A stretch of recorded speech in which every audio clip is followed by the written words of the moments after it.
Good evening विद्यार्थी मित्रांनो, जसं की आपल्याला माहिती आहे काल आपण खूप महत्त्वपूर्ण पॉईंटवरती डिस्कशन केलं होतं, ज्याच्यामध्ये तुमचा जो कार्बोक्झिलिक ॲसिड आहे त्या कार्बोक्झिलिक ॲसिडमधला हायड्रोजन ॲटम तुम्ही सबस्टिट्यूट केलता हा ॲक्टिव्ह मेटल या सहाय्याने झिंक होता, कॅल्शियम होता, मॅग्नेशियम होता, सोडियम होता, याच्या सहाय्याने तुम्ही त्याचं रिप्लेसमेंट केलं होतं. ही रिॲक्शन तुम्ही जनरली स्टडी केली होती. त्याच्यानंतर तुम्ही strength of A acidic acid जो काही आहे त्याच्याबद्दल तुम्ही स्टडी केलं होतं की कार्बोक्झिलिक ॲसिडची स्ट्रेंथ नेमकी कशावरती डिपेंड आहे. तर त्याच्यामध्ये तुम्ही पॉईंट स्टडी केला विद्यार्थी मित्रांनो, आणि तो पण खूप अभ्यासाचा पॉईंट होता. तो म्हणजे असा की ॲसिडिटी कॉन्स्टंट जर वाढला तर त्या ॲसिडची स्ट्रेंथ वाढते, आणि जर त्याचा pKa व्हॅल्यू जर कमी झाली तर त्याची ॲसिडिक स्ट्रेंथ वाढते. म्हणजे acidity constant is directly proportional to the strength of carboxylic acid, while pKa value is inversely proportional to the strength of carboxylic acid. हा पॉईंट मी तुम्हाला सांगितला होता, आणि याच्यावरती परीक्षेला प्रश्न हा निश्चित विचारला जातो विद्यार्थी मित्रांनो. म्हणून वारंवार तुम्हाला ती रिॲक्शन मी याच्यासाठी सांगितलं, ती कन्सेप्ट याच्यासाठी सांगितली विद्यार्थी मित्रांनो. तसं त्याच्यानंतर आपण काल आणखी एक पॉईंट बघितला होता. कार्बोक्झिलिक ॲसिड असू द्या, अल्कोहोल असू द्या आणि फिनॉल असू द्या, तिघामध्ये सगळ्यात जास्त ॲसिडिटी कॉन्स्टंट किंवा ॲसिडिटी कोणामध्ये जास्त आहे, तर त्याच्यामध्ये आपण स्टडी केलं होतं की कार्बोक्झिलिक ॲसिडमध्ये ॲसिडिटी जास्त आहे कोणापेक्षा? फिनॉलपेक्षा. फिनॉलची ॲसिडिटी जास्त आहे कोणापेक्षा? अल्कोहोलपेक्षा. का? तर त्याचं रिझन मी तुम्हाला सांगितलं की तुमचा जो कार्बोक्झिलिक ॲसिड आहे त्याच्यामध्ये दोन ऑक्सिजन ॲटम आहे, दोघंही मोर इलेक्ट्रोनिगेटिव्ह आहे. चार्जचं निगेटिव्ह चार्जचं डिलोक्युलेशन जास्त होतं, म्हणून तो जास्त त्या ठिकाणी ॲसिडिक असतो फिनॉलपेक्षा. फिनॉलमध्ये एकच आहे ऑक्सिजन ॲटम, पण दोन ठिकाणी तो सबस्टिट्यूट होऊ शकतो, आर्थो आणि पॅरा, म्हणून तो अल्कोहोलपेक्षा स्ट्रॉंग आहे. अल्कोहोल का स्ट्रॉंग नाही? कारण अल्कोहोलमध्ये एकच ऑक्सिजन ॲटम आहे, त्याची स्ट्रेंथ कमी असते. तर हे आपण विद्यार्थी मित्रांनो काल आपण पाहिलं होतं. तर आज आपण खूप महत्त्वपूर्ण पॉईंटवरती डिस्कशन करणार. ते महत्त्वपूर्ण पॉईंट आहे that is effect of substituent. Effect of substituent on carboxylic acid. Carboxylic ॲसिडवरती त्याची जी ॲसिडिक स्ट्रेंथ आहे ती कधी जास्त असू शकते, किंवा सबस्टिट्यूवंट ग्रुपचा काही फरक पडू शकतो का, याच्याबद्दलचा विद्यार्थी मित्रांनो आपल्याला आता अभ्यास करायचा आहे. आता मी तो पॉईंट लिहितो, तुम्ही खूप काळजीपूर्वक लक्ष द्या आणि समजून घ्या मी पॉईंट काय लिहितोय. तर पॉईंटवरती तुम्हाला फोकस करायचा आहे विद्यार्थी मित्रांनो. Effect of substituent, effect of substituent, effect of substituent on strength of carboxylic acid. Strength of carboxylic acid. विद्यार्थी मित्रांनो, जी काही कार्बोक्झिलिक ॲसिडची जी काही स्ट्रेंथ आहे त्याच्यावरती सबस्टिट्यूवंटचा काही इफेक्ट होतो का, याच्याबद्दलचा अभ्यास आपल्याला विद्यार्थी मित्रांनो करायचा. आता प्रश्न असा येतो की कार्बोक्झिलिक ॲसिड तर आम्हाला माहिती आहे RC+OOH, ठीक आहे. मग कार्बोक्झिलिक ॲसिडची स्ट्रेंथ तर आम्हाला सांगितली की Ka म्हणजे ॲसिडिटी कॉन्स्टंट, pKa म्हणजे त्याची जी व्हॅल्यू आहे ती. मग आता मला सांगा विद्यार्थी मित्रांनो, या ठिकाणी हा जो कार्बोक्झिलिक ॲसिड आहे त्याची स्ट्रेंथ ही सबस्टिट्यूवंटवरती डिपेंड आहे. म्हणजे कशावरती डिपेंड आहे? It is depending upon electron withdrawing group, electron withdrawing group, आणि दुसरा आहे इलेक्ट्रॉन डोनेटिंग ग्रुप. आता हा पॉईंट विद्यार्थी मित्रांनो तुम्ही खूप कॉन्सन्ट्रेशन देऊन ऐका आणि महत्त्वपूर्ण आहे विद्यार्थी मित्रांनो. इलेक्ट्रॉन विथड्रॉईंग ग्रुप पॉईंट बघा किती महत्त्वपूर्ण सांगतोय. Electron withdrawing group increases the acidity of carboxylic acid. हा जो इलेक्ट्रॉन विथड्रॉईंग ग्रुप आहे, इलेक्ट्रॉन विथड्रॉईंग ग्रुप या कार्बोक्झिलिक ॲसिडची ॲसिडिटी स्ट्रेंथ वाढवतो, while electron donating group decreases the acidity of carboxylic acid.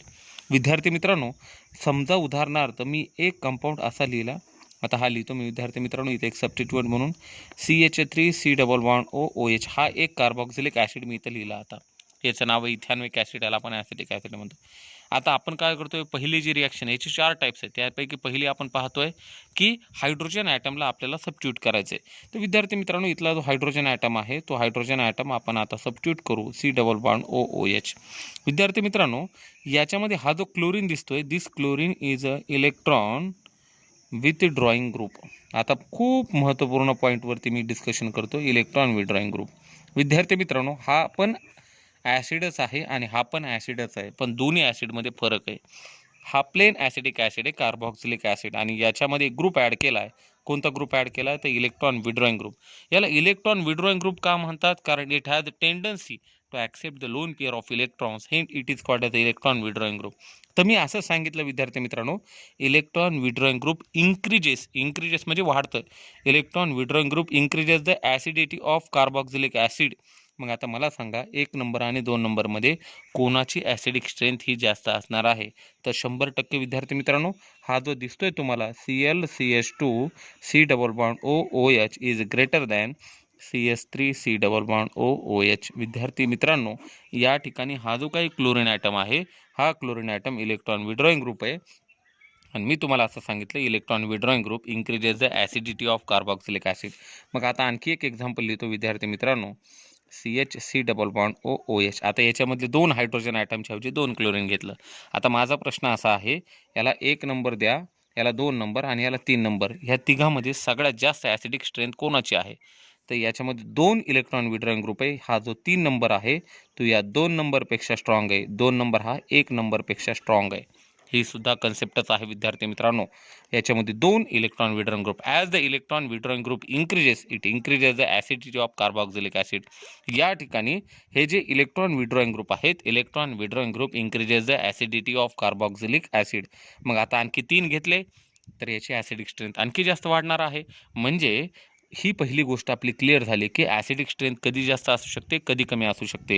विद्यार्थी मित्रांनो, याच्यामध्ये जर समजा का त्या ठिकाणी इलेक्ट्रॉन डोनेटिंग ग्रुप जर ॲड झाले तर याची ॲसिडिटी कमी होते. विद्यार्थी मित्रांनो, एक असतो ॲसिड, दुसरा असतो बेस. ॲसिडिटी कधी वाढते? इलेक्ट्रॉन विड्रॉइंग ग्रुपमुळे. आणि बेसिसिटी कधी वाढते? Electron donating ग्रुपमुळे.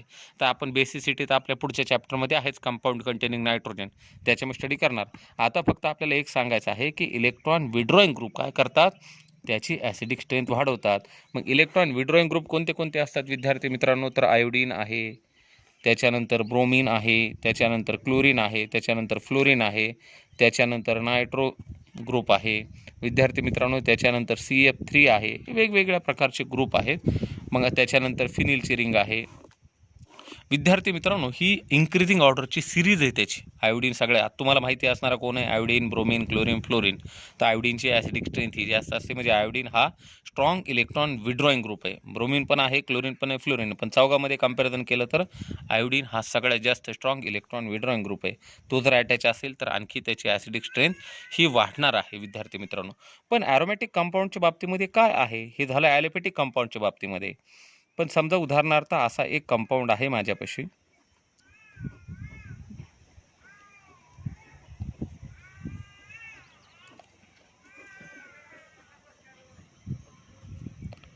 विद्यार्थी मित्रांनो, आता तुम्ही एक विचार करू शकता की सर याच्यामध्ये हा 1 नंबर आहे, मी याला 1 नंबर देतो, याला 2 नंबर देतो, याला 3 नंबर देतो. आता याच्यामध्ये तर इथं बी नायट्रो ग्रुप आहे, इथं पण नायट्रो ग्रुप आहे, इथं पण नायट्रो ग्रुप आहे. हा पण इलेक्ट्रॉन विड्रॉइंग आहे, हा पण इलेक्ट्रॉन विड्रॉइंग ग्रुप आहे, हा पण इलेक्ट्रॉन विड्रॉइंग ग्रुप आहे. मग आता नेमकं या तिघामध्ये स्ट्रॉंगर कोण आहे? हा वेगवेगळं असतं तर आपण म्हटलं असतो की सर हा स्ट्रॉंग आहे, हा वीक आहे. पण आता इथं बी नायट्रो, इथं पण नायट्रो, इथं पण नायट्रो. मग कसं ओळखायचं कसं? तर विद्यार्थी मित्रांनो, हा जो काही नायट्रो ग्रुप आहे तो ऑर्थो पोझिशनला आहे. हा जो आहे तो पॅरा पोझिशनला आहे. सॉरी इथे लिहायचा हा NO2 मेटा पोझिशनला आणि दिस इज मेटा पोझिशन. हा मेटा पोझिशनला आहे. हा आर्थो, पॅरा आणि मेटा. तर आता विद्यार्थी मित्रांनो, हा पण नायट्रो, हा पण नायट्रो, हा पण नायट्रो. पण याच्यामध्ये जर आर्थो पोझिशनला असेल तर तो स्ट्रॉंग असतो कोणापेक्षा? पॅरा पोझिशनपेक्षा. आणि पॅरा पोझिशन स्ट्रॉंग असतं कोणापेक्षा? Meta position. आता याच्यावरती प्रश्न पण आहे विद्यार्थी मित्रांनो, तुम्ही तो नोट्समध्ये पण स्टडी करू शकता. नोट्समध्ये याच्यावरती प्रश्न आलेला आहे आणि नीटच्या एक्झाममध्ये पण आलेला आहे, वेगवेगळ्या कॉम्पिटेटिव्ह एक्झाममध्ये पण याच्यावरती प्रश्न आलेला आहे विद्यार्थी मित्रांनो. आता तो प्रश्न आपल्याला एकदम काळजीपूर्वक सुटायला पाहिजे. मग ॲरोमॅटिक कंपाऊंडच्या बाबतीमध्ये एवढीच कन्सेप्ट आहे की आर्थो पोझिशनला ॲसिडिक स्ट्रेंथ जास्त असते कोणापेक्षा? पॅरा पोझिशनपेक्षा. पॅरा पोझिशनची स्ट्रेंथ जास्त असते कोणापेक्षा? मेटा पोझिशनपेक्षा. मग या पॉईंटला अजिबात विसरायचं नाही. तर विद्यार्थी मित्रांनो, या पॉईंटमध्ये आपण स्टडी काय केलं मग की कार्बॉक्झिलिक ॲसिडची स्ट्रेंथ कधी जास्त असते? तर विद्यार्थी मित्रांनो, कार्बॉक्झिलिक ॲसिडची जी काही स्ट्रेंथ आहे ती कधी जास्त असते?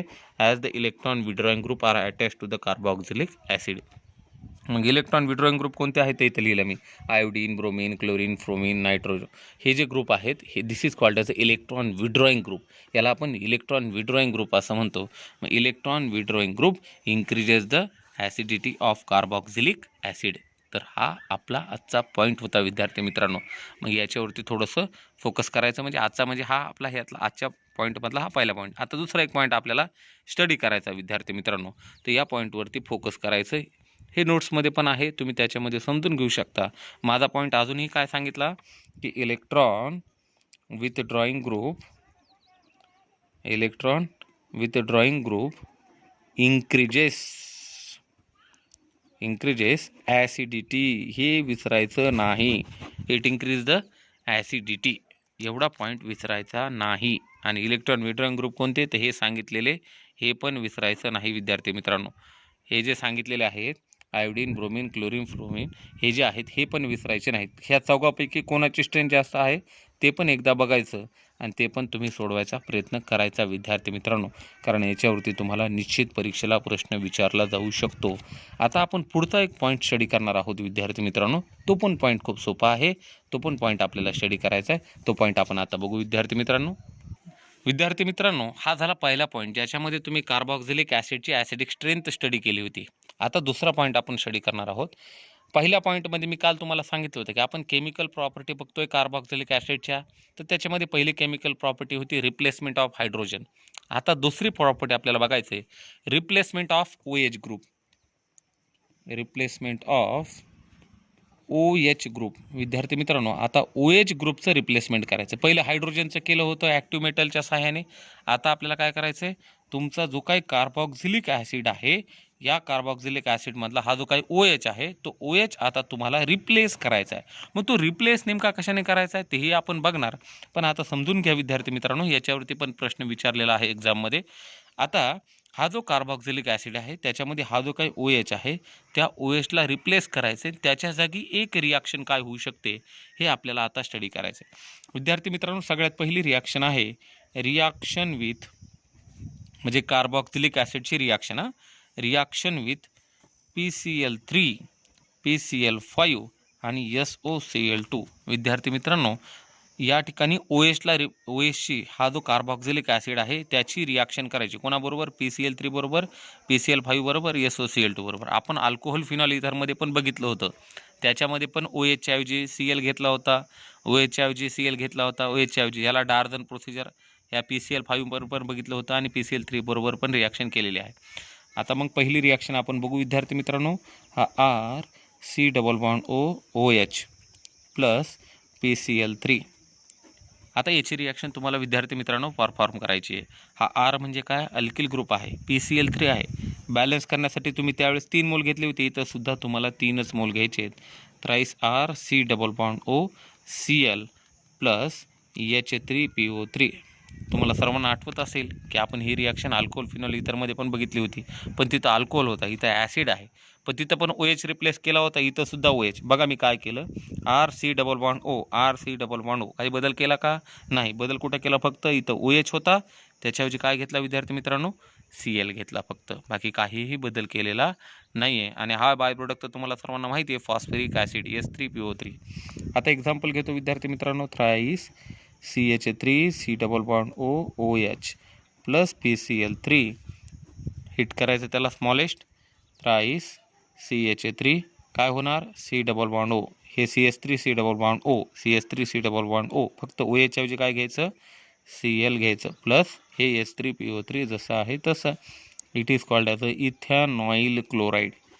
याला काय म्हणतो विद्यार्थी मित्रांनो आपण, इथॅनॉइल क्लोराईड. आता दुसरी रिॲक्शन बघू विद्यार्थी मित्रांनो. एक घेतली आपण PCl3 बरोबर, आता करून बघू PCl5 बरोबर. PCl5 विद्यार्थी मित्रांनो, तिथंही अल्कोहोलची रिॲक्शन तुम्ही PCl5 बरोबर केली, तिथं OH रिप्लेस झाला होता, इथं पण OH रिप्लेस होणार. RC≡OCl plus SCl plus POCl3. हेच आहे का नाही बाय प्रोडक्ट. बघा अल्कोहोल फिनॉल इथरमध्ये पण होता, इथंही आहे. काय केलं, फक्त RC≡O. इथं OH होता, त्याच्यात काय घेतला, फक्त Cl घेतला. मग आता एक्झाम्पल बघू विद्यार्थी मित्रांनो. थ्राईस CH3C≡OOH प्लस PCl5, त्याला स्मॉलेस्ट हिट करायचं. Thrice CH3C≡OCl plus SCl plus POCl3. विद्यार्थी मित्रांनो, हा सुद्धा इथॅनॉइल क्लोराईड. परीक्षेमध्ये तुम्हाला निश्चित प्रश्न विचारला जातो विद्यार्थी मित्रांनो. The reaction of carboxylic acid with PCl3 PCl5 SOCl2 कसा बनवू शकतो आपण, तर ही रिॲक्शन लक्षात ठेवायची. याच्यावरती प्रश्न आलेला आहे. ही रिॲक्शन कंटिन्युअसली सोडवायची. याच्यावरची असाइनमेंट पण मी देणार आहे. तिसरी रिॲक्शन बघू विद्यार्थी मित्रांनो. RC double bond OH plus SOCl2 it gives RC double bond OCl plus SO2 plus HCl. It is called as, हा पण तुमचा कंपाऊंडच आहे. आता इथं पण एक्झाम्पल घेऊ विद्यार्थी मित्रांनो. थ्राईस नाही घ्यायची गरज. CH3 C double bond OH plus SOCl2 काय भेटणार विद्यार्थी मित्रांनो. CH3 C double bond OH ऐवजी काय घ्यायचं, फक्त Cl plus SO2 plus HCl. किती सिंपल रिॲक्शन आहेत विद्यार्थी मित्रांनो. काय केलं आहे, फक्त मी जिथं OH होता तिथं फक्त Cl घेतला आणि त्याचे बाय प्रोडक्ट फक्त बदलले, बाकी काहीही बदल केलेला नाही. ह्या ऑलरेडी रिॲक्शन तुम्ही पाहिलेल्या आहेत. आता इथंही इथॅनॉइल क्लोराईड तयार झाला विद्यार्थी मित्रांनो.